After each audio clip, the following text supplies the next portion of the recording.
Hello, everyone. Today I'm going to talk about how to provision physical space for your new arrival, and what are the pros and cons of the two main options: making a separate room for the baby, or keeping the baby in your room.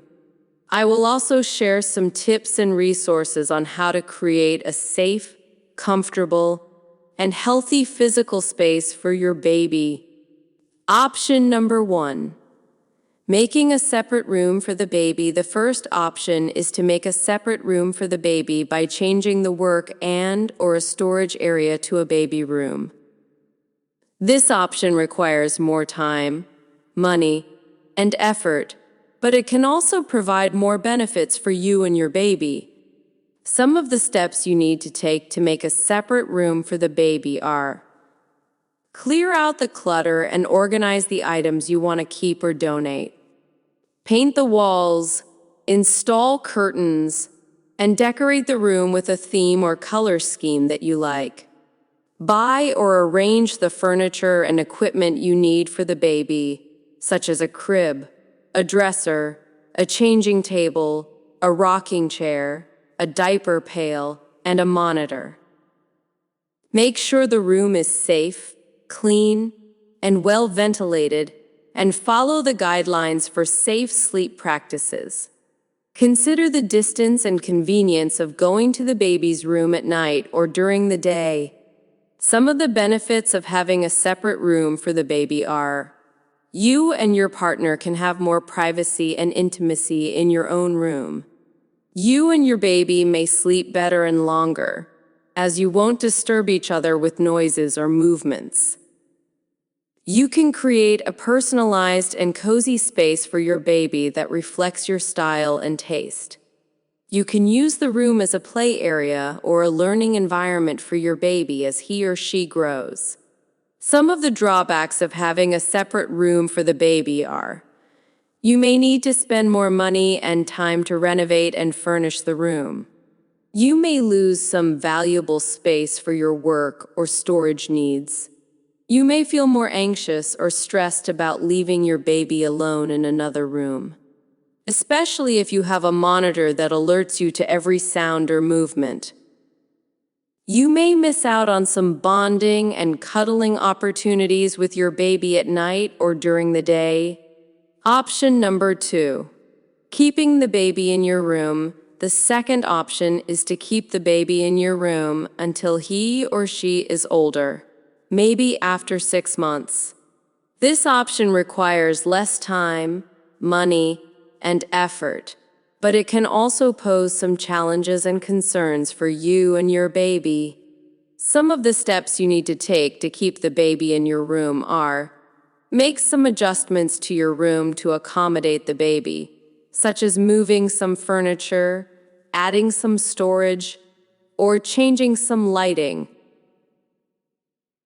Choose a safe and comfortable sleeping arrangement for the baby, such as a crib, a bassinet, a co-sleeper, or a bed-sharing device.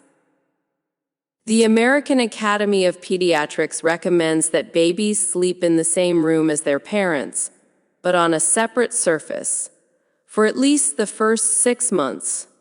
Be prepared for some disruptions and challenges to your sleep quality and quantity, as well as your intimacy and privacy.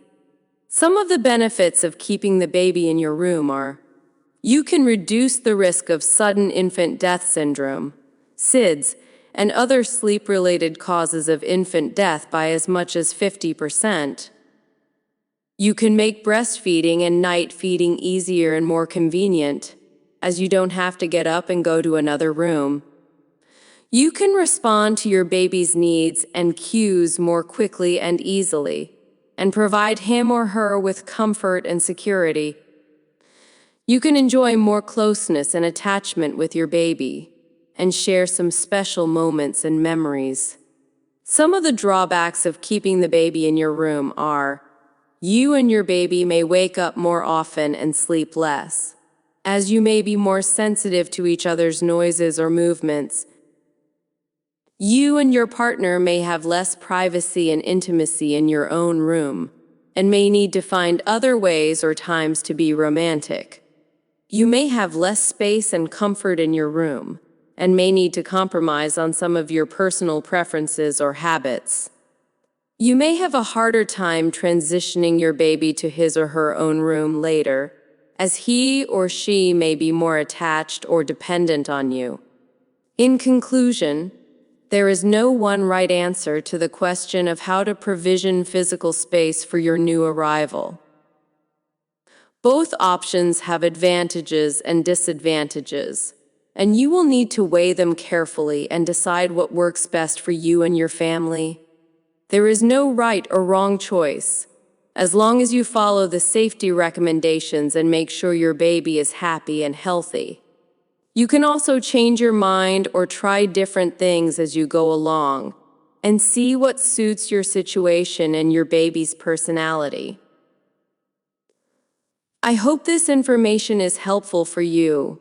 If you have any more questions, feel free to ask me. Thank you for listening. I rock the world with my AI. I'm the best there is, no one's better than me. I'm the king of